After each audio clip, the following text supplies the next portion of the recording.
ଗାଁ ହେଲା ନୀଳକଣ୍ଠପୁର। ସନ୍ଧ୍ୟା ହେଲେ ଗାଁଟା ସାରା ନୀରବ ହେଇଯାଏ।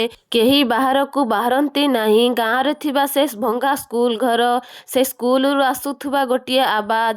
11:55 ହେଲେ ଝିଅର ହସ ଶବ୍ଦ। ସେ ଝିଅ ହେଲା ମାୟା। 10 ବର୍ଷ ପୂର୍ବର କଥା। ମାୟା ଥିଲା କ୍ଲାସର ଭଲ ଛାତ୍ରୀ।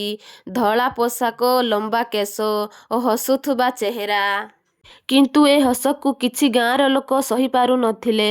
ସେଦିନ ଥିଲା ଅମାବାସ୍ୟା। ମାୟାକୁ ସ୍କୁଲ ଘରକୁ ଡାକିଲେ କପି ଚେକ୍ କରିବାକୁ, କିନ୍ତୁ ମାୟା ଫେରିଲା ନାହିଁ। ପରଦିନ ସକାଳେ ସ୍କୁଲ ଘର ପଙ୍ଖାରେ ଝୁଲୁଥିବା ଅବସ୍ଥାରେ ମାୟା। ତାର ଆଖି ଖୋଲା ଥିଲା, କିନ୍ତୁ ନଥିଲା ଭୟ, ଥିଲା ରାଗ। ମାୟା ମରିବା ପୂର୍ବରୁ କହିଥିଲା, "ମୋତେ ନ୍ୟାୟ ମିଳିଲା ନାହିଁ, ମୁଁ ଫେରିବି।" ସେହିଦିନଠାରୁ ଗାଁରେ ଅଜବ ଅଜବ ଘଟଣା ଘଟିବାକୁ ଲାଗିଲା। ବର୍ତ୍ତମାନର କଥା। ସେଦିନ ଥିଲା ଅମାବାସ୍ୟା ରାତି। 11:55। ରାଜୁ ନାମକ ଜଣେ ଯୁବକ ହାତରେ ମୋବାଇଲ ଧରି ଭିଡ଼ିଓ କରି କରି କହୁଥାଏ, "ଭୂତ କିଛି ନୁହଁ।" ହଠାତ୍ ରାଜୁର ପଛପଟୁ ଧୀରେ ସ୍ୱରରେ ହା ହା ହା ହା ହା ହା ହା ହା ହା ହସିବାର ଶବ୍ଦ। କ୍ୟାମେରା ନିଜେ ନିଜେ ଅନ୍ଧାର ଆଡ଼କୁ ଘୂରିଗଲା। ମୋବାଇଲ ସ୍କ୍ରିନ୍ ଉପରେ ଲେଖାଗଲା, "ରାଜୁ, ତୁ ଆସିଗଲୁ।" ପଛରୁ ଥଣ୍ଡା ସ୍ୱରରେ କହୁଥାଏ, "ମୁଁ ମାୟା।" ଭିଡ଼ିଓ ସେଇଠି ବନ୍ଦ। ତାର ଦିନ ସକାଳେ ସ୍କୁଲ ଘର ଭିତରେ ରାଜୁର ମଲା ଶବ। ତାର ମୁହଁରେ ଥିଲା ସେହି ଭୟଙ୍କର ହସ। ଏହା ସବୁ ଦେଖି ଗାଁ ଲୋକଙ୍କ ଡର। ସେହି ସମୟର ଗାଁର ଘଣ୍ଟା ବାଜିଲା 12ଟା।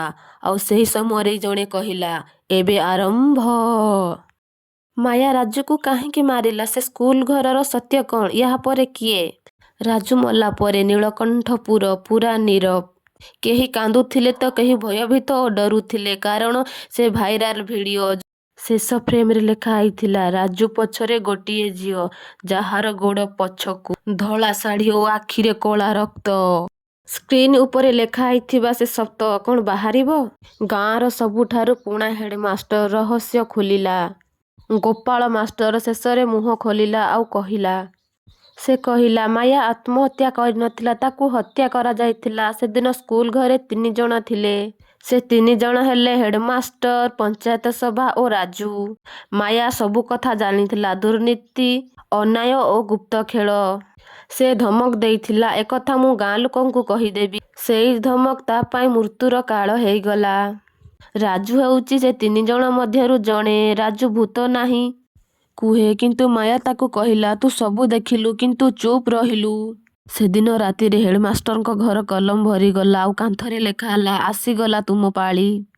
ସେଦିନ ଆଇନାରେ ହେଡମାଷ୍ଟର ନିଜ ମୁହଁ ଦେଖିନଥିଲା, ଦେଖିଥିଲା ମାୟାର ମୁହଁ। ତାର ଦିନ ସକାଳେ ସେ ସ୍କୁଲ ଘରେ ହେଡମାଷ୍ଟର, କିନ୍ତୁ ସେଥର ସେ ମରିନି। ସେଠି ବସି ଅନୁତାପ କରୁଛି।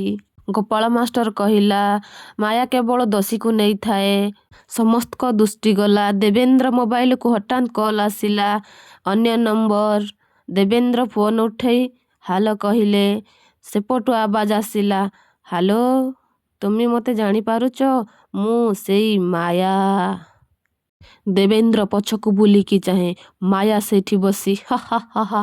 ଦେବେନ୍ଦ୍ର ସେଠାରୁ ଦୌଡ଼ିକି ଚାଲିକି ପଳାଏ। ଦେବେନ୍ଦ୍ର ସହିତ କ'ଣ ହେଲା? ମାୟା ଶାନ୍ତି ପାଇଲା କି? ଏହାର ରହସ୍ୟ ଜାଣିବା ପାର୍ଟ 3।